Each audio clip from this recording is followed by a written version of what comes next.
Maya Santos ay maingat na nagpupunas ng mahuganing mesa ng konferensya. Ang kanyang wireless earbuds ay tumutugtog ng mga katutubong awiting Tagalog. Nag-iisa siyang nagtatrabaho sa penthouse office ng Torres Holdings sa paniniwalang ang kanyang boss ay lumipad na patungong Singapore para sa linggong ito. Miyerkules, tradisyonal na araw ng kanyang nag-iisang paglilinis. Ang vintage na rotary phone sa executive desk ay tumunog ng paulit-ulit. Winasak ang kanyang konsentrasyon. Tumigil si Maya. Ay naku, hindi naman trabaho ko. Sambit niya, ngunit ang pagtunog ay nagpapatuloy. Pagkatapos ng ika-17 ring, sumuko siya, inalis ang kanyang rubber gloves na may bahagyang pagkainis. Torres Residence, magandang hapon, sabi niya. Sinusubukan ng formal na tono na narinig niya sa mga receptionist. Isang malinaw na boses ng lalaki ang tumugon sa Mandarin Chinese. Kailangan kong makausap si Mr. Antonio Torres kaagad. Tumibok ng mabilis ang puso ni Maya. Nang walang pag-aalinlangan, sumagot siya sa daloy ng Mandarin. Hindi po available si Mr. Torres sa ngayon. Maaari po ba akong tumulong? Nagpos ang tumatawag. Nagulat. Napakagaling ng iyong Mandarin.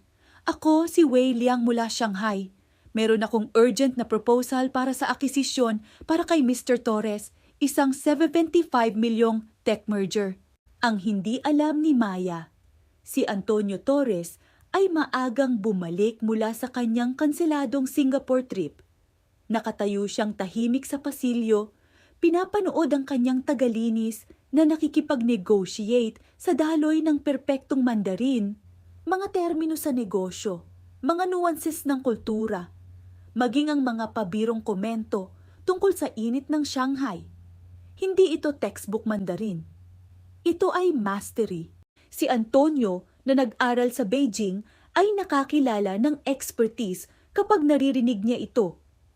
Sa loob ng 6 na buwan, si Maya ay naglinis ng kanyang opisina, naghanda ng kanyang midnight snacks at nanatiling invisible. Ngayon ay nakikipag-usap siya tungkol sa venture capital na may kadaliang diplomatiko. Kinoway, nagpapatuloy si Maya na hindi alam na may nanonood. Tinitiyak ko sa inyo na tatawagan kayo ni Mr. Torres ngayong araw. Markahan ko ba ito bilang priority? Pakiusap. Mag-e-expire ang deal sa loob ng 48 na oras. Sinulat ni Maya ang mga detalye ng may presisyon. Nang ibaba niya ang telepono at lumiko, halos nabitawan niya ang receiver. Sir, hindi ko alam na... Maya, putol ni Antonio ang kanyang ekspresyon hindi mabasa. Mula kailan ka nagsasalita ng Mandarin? Basic lang po, sir. Ako ay... Basic? Lumapit siya. Pinag-usapan mo ang IPO valuations at nagpatawa tungkol sa traffic sa Pudong. Hindi iyon basic. Sino yon? Si Mr. Wei Liang mula Shanghai. May kinalaman sa 75 milyon? Lumaki ang mga mata ni Antonio. Wei Liang, ang investor na inaabangan niya ng buwan-buwan. At ano pa ang sinabi niya? Inulit ni Maya ang buong usapan ng verbatim. Mga deadline, mga alalahanin ng kompetisyon, maging ang kagustuhan ni Wei para sa face-to-face negotiations. Maya, kailangan nating mag-usap. Tumalon ang sikmura niya. Ako po ba ay tatanggalin? Tatanggalin! Tumawa si Antonio, pinapatakbo ang kanyang mga kamay sa buhok. Niligtas mo lang ang pinakamalaking deal ng aking karera. Buwan-buwan kong sinusubukang abutin si Wei. Sa isang tawag, nagawa mo kung ano ang hindi magawa ng buong team ko. Tinitingnan niya siya. Talagang tinitingnan sa unang pagkakataon. Ang kanyang matatalinong mata, ang kanyang confident posture sa kabila ng simpleng uniforme. Ilang wika ang alam mo? Nag-atubili si Maya. 7 ng daloy, Tagalog, English, Mandarin, Japanese, Korean, Spanish at Arabic, plus conversational German at Portuguese. 7? Bulong ni Antonio. At naglilinis ka ng mga opisina? Walang kumukuha sa akin para sa international business, sir. Maling address, maling paaralan, maling lahat.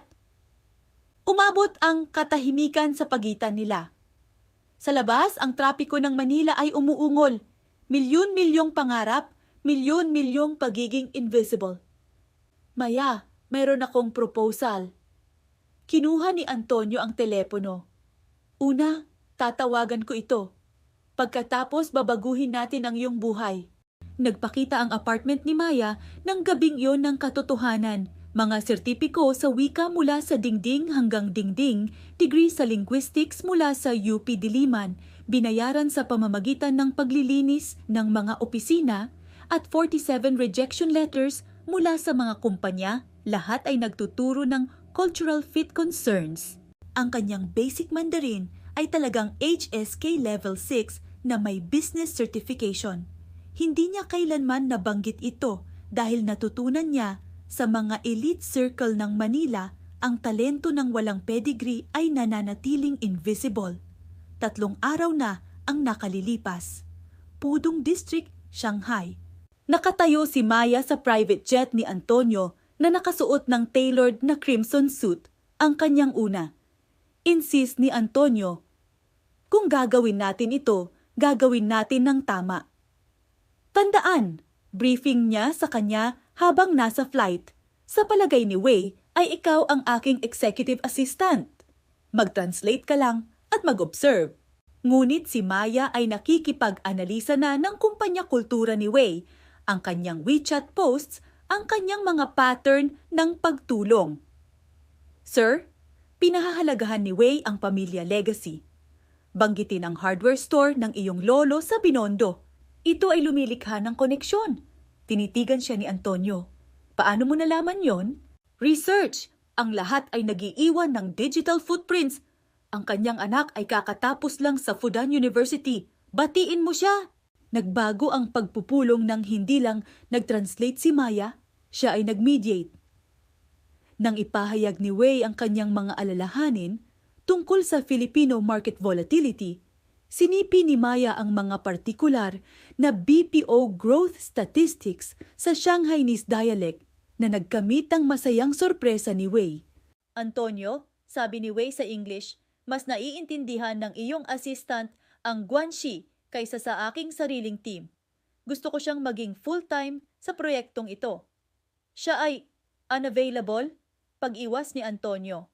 Kung gayon, ako ay unavailable. Ngumiti si Wei. Hindi ako nagtitiwala sa mga translator na hindi naiintindihan ang bigat ng mga salita. Mananatili siya o aalis ako?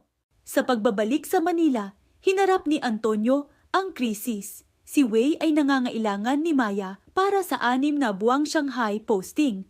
Ngunit natuklasan ni Antonio ang iba pa. Ang kanyang tagalinis ay tahimik na nagwawasto ng kanyang Japanese contract translations ng buwan-buwan. Nag-iiwan ng sticky notes na hindi niya pinapansin. Tahimik mong inaayos ang aking mga pagkakamali, kanyang pagsisiwalat sa kanya. Binabayaran mo ako para maglinis, hindi para mag-criticize.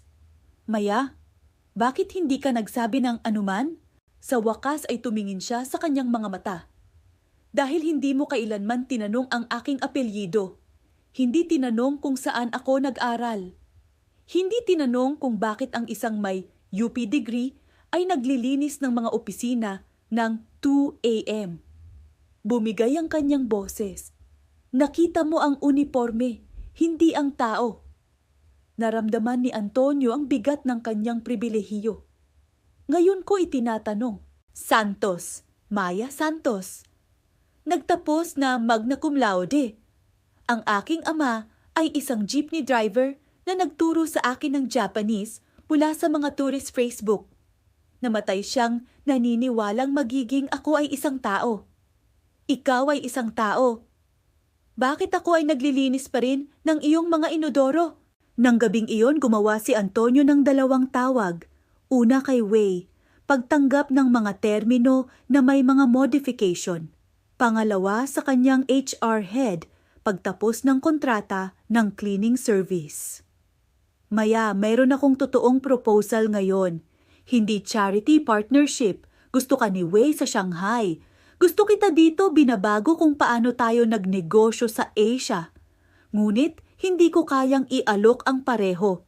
Pumili ka, sabi niya. Pinipili kita, anuman ang kahulugan nito.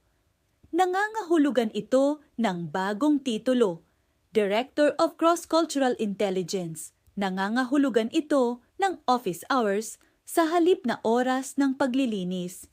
Nangangahulugan ito ng pagtuklas ni Antonio sa tawa ni Maya, ang kanyang obsession sa K-dramas, ang kanyang stratehikong isip na nakakakita ng mga pattern na hindi niya nakikita. Nangangahulugan ito rin ng late nights na nagne-negotiate via video call, pag-aaral ni Antonio ng mga parirala sa Mandarin para sorpresahin siya. At isang gabi sa Bonifacio Global City nang ang pagsasanay ay naging iba. Ang tono na ginamit mo kay Wei ngayon, sabi ni Antonio habang nagwi-wine.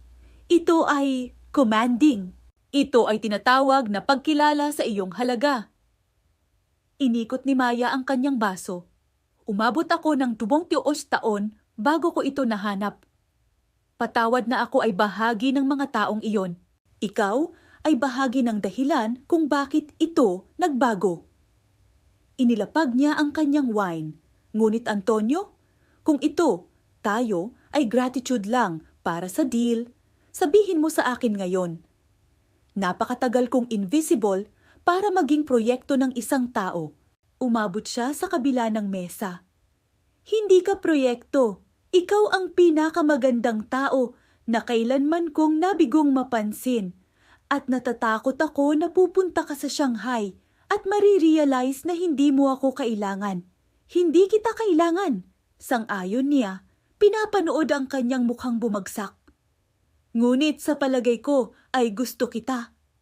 Iyon ang mas nakakatakot. Hindi alam nila ang karibal ni Wei, si Chen Hao, isang tech titan, ay nag-observe ng pagpupulong. Hindi gusto ni Chen ang mga kasanayan sa pagsasalin ni Maya. Gusto niya ang kanyang pagkawala. Nakipag-ugnayan na siya sa estrangheradong ina ni Maya. Nag-aalok ng pera para sa dumi tungkol sa kanyang anak. Ang tawag na nagbago ng lahat ay magiging ang tawag na nagbanta sa lahat. 6 na buwan na ang nakalilipas. Forbes Park, Makati. Si Maya ay nagbago ng Torres Holdings Asian Expansion. Bagong opisina sa Seoul, Jakarta, Bangkok, lahat ay may staff na invisible talent na kanyang na-recruit mula sa working class ng Manila. Mga call center agent na may nakatagong MBA degrees, mga street vendor na daloy sa 4 na wika, mga domestic worker na may engineering certificates, project bayanihan, tawag niya dito, pag-angat habang umaakyat. Pinapanood ni Antonio ang kanyang pamumuno sa board meetings sa 3 wika, pakikipag-negotiate sa Singaporean investors habang inaayos ang kanilang Tagalog pronunciation, at paghahanap pa rin ng oras para turuan ang kanyang pamangkin ng mga pariralang Korean. Ngunit, ang tagumpay ay humahatak ng mga anino. Dumating si Chen Hao sa Manila na may offer, 2 milyong signing bonus para sumali sa kanyang conglomerate bilang VP of Asian Operations, plus exposure ng peke na credentials ni Maya kung tatanggi siya. Kinumpirma ng iyong ina na hindi ka nagtapos sa UP. Mabilis na kasinungalingan ni Chen. Tagalinis na nagpapanggap na executive, ang iskandalo ay sisira sa Torres Holdings. Hindi kumurap si Maya sa kanyang mga mata. Ginoo Chen, umalis ang aking ina nang ako ay 4 na taong gulang. Hindi niya ako makikilala sa isang lineup. Subukan mo ng mas mahusay. Ngunit ang banta ay nakakita ng mga bitak. Ang board ni Antonio ay nagtanong sa mabilis na promosyon ni Maya. Mga anonymous email ang sirkula ng kanyang lumang employee ID photos. Sa uniforme, may hawak na mops. Temporarily na umurong. Payo ni Antonio, hayaan mo akong hawakan ito. Umurong?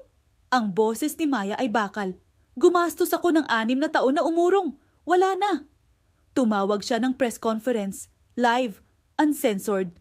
Oo, naglinis ako ng mga opisina. Oo, meron akong degree sa linguistics. Oo, natulog ako ng 4 na oras gabi-gabi ng 6 na taon dahil ang day jobs ay nangangailangan ng pedigree at ang night jobs ay nagbabayad ng tuition. Ipinakita niya ang kanyang mga transcript, kanyang mga sertipiko, kanyang mga tax records. Ngunit narito ang hindi ipapakita sa inyo ni Mr. Chen, ang kanyang offer na ilibing ang aking reputasyon kung hindi ako magtataksil sa aking team. Pinatugtog niya ang recording, legal sa Pilipinas na may one-party consent. Ang mukha ni Chen ang puno ng news screens. Nag-invert ang narrative. Ang hook, ang paglipat ng proposal. Nang gabing iyon, natagpuan ni Antonio si Maya sa office rooftop kung saan siya kumakain ng lunch breaks na nakatago mula sa mga executive. Hindi mo kailangang gawin iyon, sabi niya. Ginawa ko. Para sa bawat Maya na nananatiling invisible. Hindi siya lumingon. Ngunit Antonio, kailangan kong umalis, hindi dahil kay Chen. Dahil kailangan kong malaman na ito, tayo, ay totoo sa labas ng mga dingding na ito. Saan? Shanghai. Nandyan pa rin ang original na offer ni Wei. 6 na buwan, bumuo ng isang bagay ng walang safety net ng Torres Holdings. Ang mga kamay ni Antonio ay humigpit sa railing. At tayo? Ang distansya ay naghahayag ng katotohanan. Kung tayo ay proximity at gratitude lang, tayo ay mawawala. Kung tayo ay... Sa wakas ay humarap siya sa kanya. Higit pa, tayo ay makakahanap ng ating daan, pabalik, nang may mas malinaw na mga mata. Isang gamble iyon. Natutunan ko sa pinakamahusay. Hinawakan niya ang kanyang mukha. Nag-gamble ka sa isang tagalinis. 3 linggo na ang nakalilipas. Nakatayo si Maya sa Lujiazui District ng Shanghai. Pinapanood ang Huangpu River na umaagos tulad ng oras mismo. Ang kumpanya ni Wei ay challenging, demanding, complex, paminsan-minsan ay ruthless. Minahal niya ito.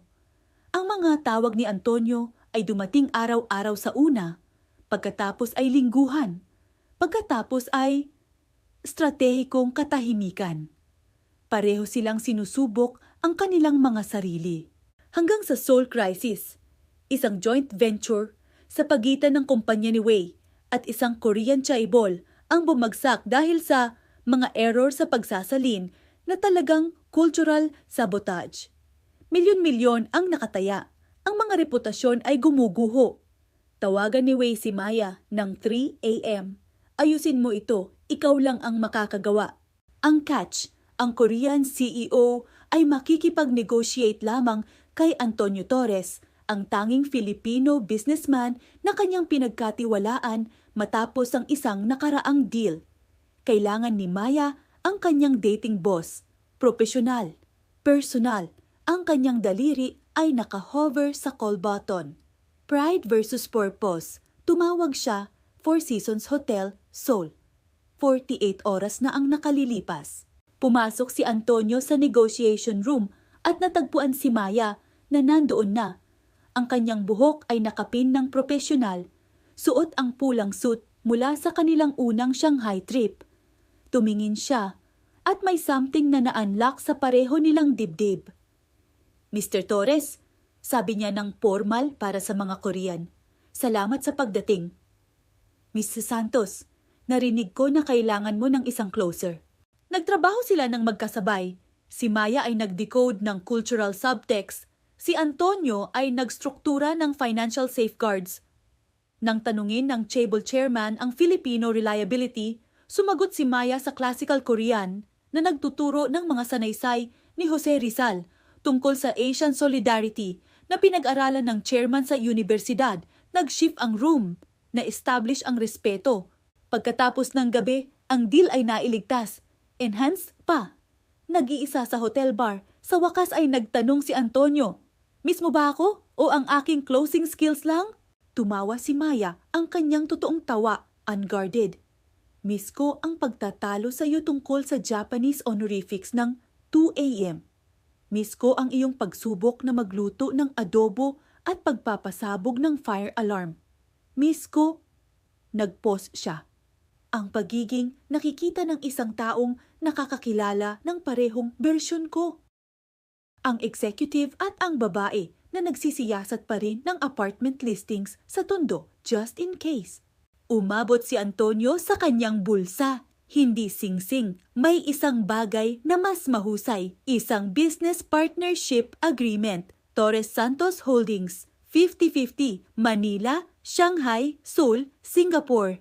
Gumastos ako ng 6 na buwan na natutunan kung ano ang alam mo na, sabi niya. Ang tagumpay ay walang kahulugan nang walang isang taong makakabahagi ng mga kabiguan. Pakasalan mo ako, hindi para sa romance, bagamat mahal kita. Pakasalan mo ako dahil magtatayo tayo ng isang bagay na higit pa sa atin, mga paaralan para sa invisible talents, pondo para sa mga street linguists, isang imperyo kung saan ang iyong uniforme ay damit lamang, hindi isang kulungan. Tinitigan ni Maya ang dokumento. Pagkatapos, siya. Natutunan mo ang Korean. Sapat para malaman na tinawag ka ng chairman na brilliantly terrifying. Sumasang-ayon ako. At kung sabihin kong hindi sa kasal pero oo sa partnership? Pagkatapos ay gagastos ako ng susunod na dekada na patunayan na ang partnership ay maaring maging higit pa. Pirmahan niya ang dokumento. Pagkatapos, sumandal ng malapit. Hindi ko kailangan ng dekada. Kailangan ko ng kasal sa Intramuros kung saan ang Spanish walls ay nakikita ang Filipino resilience. At Antonio, gusto kong maglakad sa aisle sa aking cleaning uniform bilang paalala. Ang uniforme ay mananatili. Ang pagiging invisible ay magtatapos. 5 taon na ang nakalilipas. Bonifacio Global City. Ang Torres Santos Holdings ay sumasakop sa top floors ng bagong Philippine International Tower. Ang lobby ay mayroong isang kakaibang art installation. 10,000 susi na nakasabit sa glass cases, mga house keys, office keys, jeepney ignition keys. Bawat isa ay may label na may pangalan at dating job title. Marites Cruz, Domestic Helper, ngayon Legal Translator, Tokyo. Ramon Bautista, Jeepney Driver, ngayon Logistics Director, ASEAN. Nakatayo si Maya sa harap nito kasama ang kanyang kambal, si Antonio Jr. at Rosa, ipinangalan sa mga revolusyonaryong bayani. Sumama sa kanila si Antonio Sr., may hawak na bagong susi. Ang anak na babae ni Chen Hao, paliwanag niya. Nais mag-intern dito. Matuto tungkol sa second chances. Ngumiti si Maya. Ang invisible na anak ng aking kaaway. Perpekto. Nang gabing yon, sa anniversary gala ng kumpanya, si Maya ay umakyat sa entablado sa harap ng mga bilyonaryo at politiko. Siya ay nakasuot ng gown na dinisenyo ng isang dating seamstress mula sa Project Bayanihan. Ang kanyang mga opening words ay sa Tagalog, pagkatapos ay Mandarin, pagkatapos ay Korean, pagkatapos ay English. 5 taon na ang nakalilipas, sumagot ako ng telepono na hindi ko dapat sinagot. Ngayon, sumasagot ako sa libu-libong nakatanggap ng kanilang sariling mga tawag, kanilang sariling mga pagkakataon. Dahil sa wakas ay may nakakita sa kanila, hindi bilang tulong, bilang pag-asa. Tinitingnan niya si Antonio, ang kanyang mga anak, ang dingding ng mga susi na kumikislap sa spotlight. Ang susunod na tawag ay sa iyo. Sagutin mo, paano kung ang taong naglilinis ng iyong opisina ng 2 a.m. ay nagsasalita ng 7 wika at may magna cum laude degree at hindi mo kailanman tinanong ang kanyang pangalan? Emosyonal na anchor. Ang brain drain phenomenon ng Pilipinas kung saan ang elite education ay madalas na humahantong sa overseas labor sa halip na local opportunity na na-flip sa brain gain sa pamamagitan ng intentional visibility. Huling larawan.